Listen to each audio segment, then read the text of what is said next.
Hey there, horror fans! Are you ready for some chills and thrills? Because tonight, we're diving headfirst into the icy depths of winter for a spine-tingling ride through 3 true December night horror stories. Are you brave enough to join me? Let's see if you can handle these horror stories from the darkest nights of December. Story number 1. December in San Jose usually meant balmy evenings, twinkling lights, and the joyous anticipation of Christmas. But for Charles Taylor, this December was different. The air crackled with an unsettling energy, a stark contrast to the festive cheer that adorned the streets. A relentless fog had descended upon the city, shrouding everything in an eerie, ethereal glow. It was as though a blanket of icy silence had fallen, muffling the usual sounds of life. Charles, a man of logic and reason, couldn't help but feel a prickle of unease crawl up his spine. The night before Christmas Eve, a bone-chilling wind howled through the bare branches of the sycamore tree outside Charles's window. He lay awake beside his wife, Sarah, listening to the rhythmic creaking of the house settling. It was a sound he knew well, a sound that had lulled him to sleep countless times. But tonight, it seemed to carry a sinister undertone. Suddenly, a blood-curdling scream ripped through the silence, shattering the stillness of the night. Sarah, jolted awake, clung to Charles in terror. He too felt his heart pound against his ribs, a cold dread settling in his stomach. The scream was followed by a series of inexplicable sounds, footsteps on the creaky stairs, whispering voices echoing through the halls, and objects inexplicably falling from shelves. Fear gripped them like a vice, their rational minds struggling to comprehend the supernatural events unfolding around them. The next morning, the house remained eerily still, the unsettling sounds replaced by an unsettling silence. Charles, his mind still reeling from the horrors of the night, decided to investigate. He scoured the attic, hoping to find a rational explanation for the paranormal activity. We continue the stories, but before that, please like this video, comment which story you liked, and subscribe to my YouTube channel for more horror stories. Amongst dusty boxes and forgotten trinkets, he stumbled upon a worn leather diary. As he opened it, the diary revealed a chilling tale of a young woman named Emily who had lived in the house a century ago. The diary spoke of her tragic demise, a victim of a brutal crime that remained unsolved. As Charles read on, a horrifying truth dawned on him.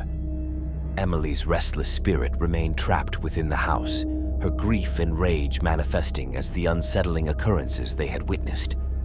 Armed with the knowledge of the house's dark past, Charles knew he had to act. He began researching local folklore and contacting mediums, desperate to find a way to appease Emily's spirit and bring peace to the house.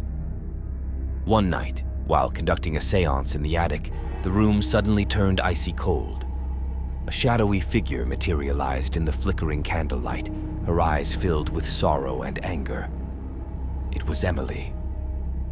With trembling voice, Charles spoke to her, acknowledging her pain and offering his condolences. He promised to do everything in his power to find her justice and ensure peace for her soul. Guided by Emily's diary entries and historical records, Charles embarked on a quest to uncover the truth behind her death. He meticulously traced the steps of her final days, interviewing descendants of the town's residents and piecing together the fragmented puzzle of her past. Finally, after weeks of relentless searching, Charles unearthed a hidden box containing a confession letter written by the culprit. With this newfound evidence, he contacted the authorities, demanding a reinvestigation of Emily's case. Justice, though delayed, was finally served. The culprit was apprehended and brought to trial, facing the consequences of his heinous act. The fog that had shrouded San Jose for weeks began to lift, revealing a city bathed in the warm glow of the rising sun. The air, once heavy with fear, felt lighter, cleansed by the resolution of a century-old tragedy. Charles and Sarah, their hearts lighter and spirits renewed, stood hand in hand on their porch, watching the world come alive. The Christmas spirit, once overshadowed by fear, returned with renewed fervor. They knew that Emily's spirit was finally at peace, reunited with the loved ones she had lost. The haunting had ended, leaving behind a sense of closure and the promise of a brighter future. And as Charles looked at his wife, he knew that their love, like the lights that adorned their home, would continue to shine even in the face of darkness. Story number 2. The icy breath of December settled over Dallas, its grip tightening with each passing hour. Nancy Susan clutched her mug of steaming cocoa, her fingers numb despite the warmth. Beside her, her husband, John, stirred the crackling fire, and their children, Lily and Ben, huddled closer, their faces aglow in the firelight. As the clock struck midnight, a sudden gust of wind rattled the windows, plunging the room into darkness. The fire sputtered and died, leaving them shrouded in an eerie silence. John fumbled for his lighter, the click, click, click echoing through the stillness. Finally, the flame flickered to life, casting long, grotesque shadows on the walls. Lily whimpered, burrowing into Nancy's arms. Ben, usually boisterous, remained unusually quiet, his eyes wide with a fear that mirrored Nancy's own growing unease. "Just a power outage," John said, his voice strained. "Don't worry." But the unease wouldn't leave Nancy. The wind howled outside, a mournful chorus that seemed to whisper secrets in the darkness. She felt a prickling on her skin, as if unseen eyes watched them from the shadows. Suddenly, a blood-curdling scream ripped through the night, shattering the fragile peace. It came from outside, close yet distant, carried by the wind. Lily let out a shriek, her body trembling uncontrollably. Ben clung to his father, his face pale with terror. John grabbed a flashlight and a baseball bat, his eyes flashing with determination. "Stay here," he ordered, his voice firm but laced with a hint of fear. "I'll check it out." Nancy watched him disappear into the storm-ravaged night, his silhouette swallowed by the darkness. The silence returned, thick and oppressive, punctuated only by the howling wind and the children's whimpers. Minutes stretched into an eternity. Nancy paced the room, her anxiety a gnawing ache in her stomach. Every creak of the old house, every gust of wind sent shivers down her spine. Then, another scream. This one closer, louder, filled with an unfathomable terror that sent chills to her bones.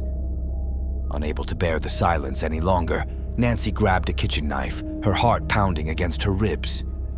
She called out for John, her voice barely audible above the howling wind. No answer.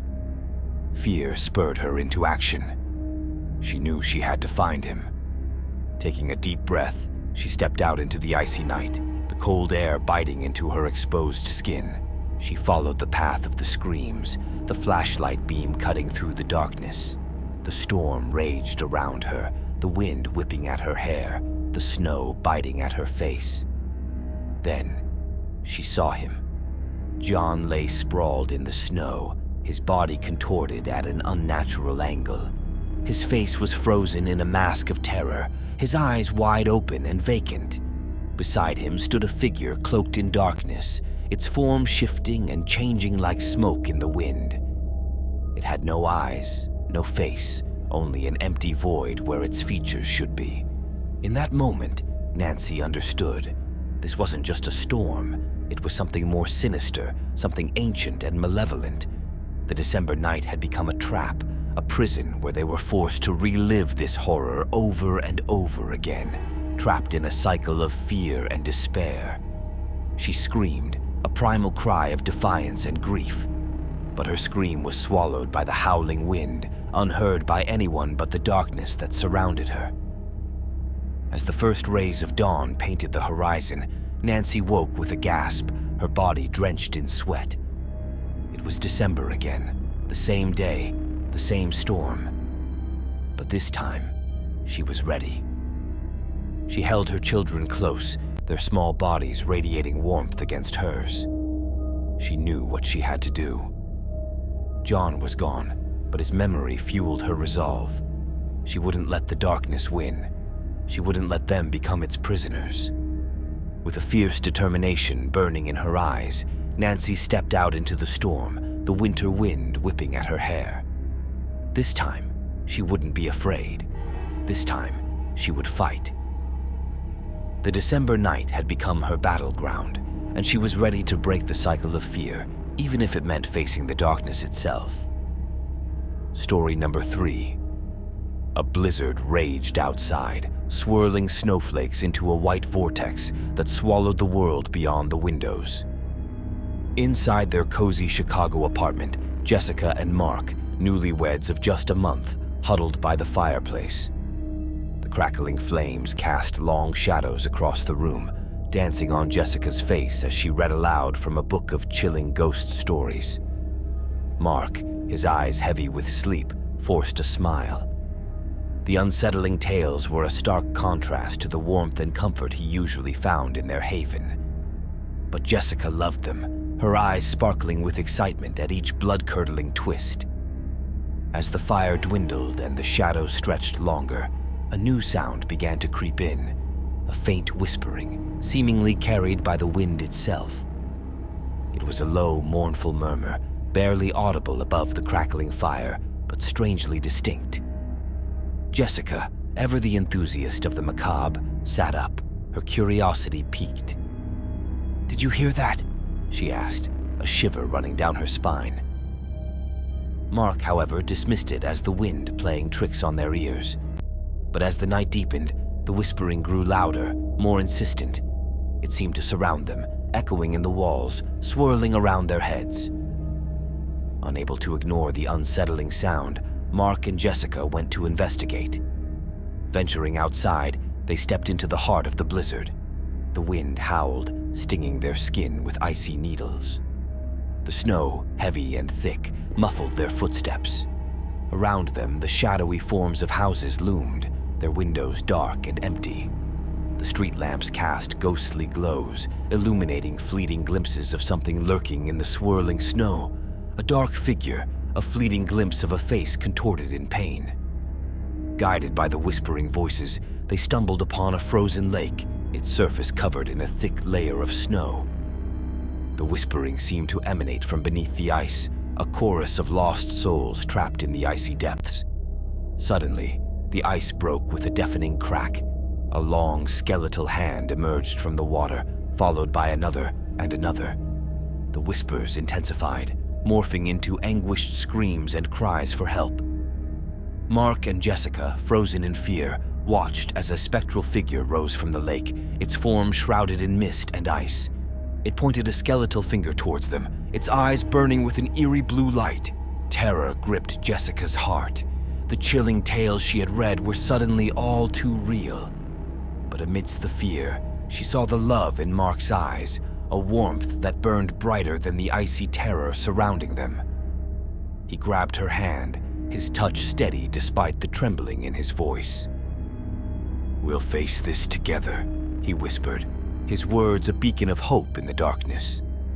Together, they stood their ground, their love for each other a shield against the encroaching darkness. They spoke words of comfort to the lost souls, their voices rising above the screams.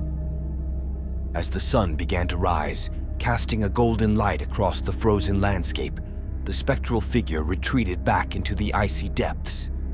The whispers faded, replaced by the peaceful chirping of birds.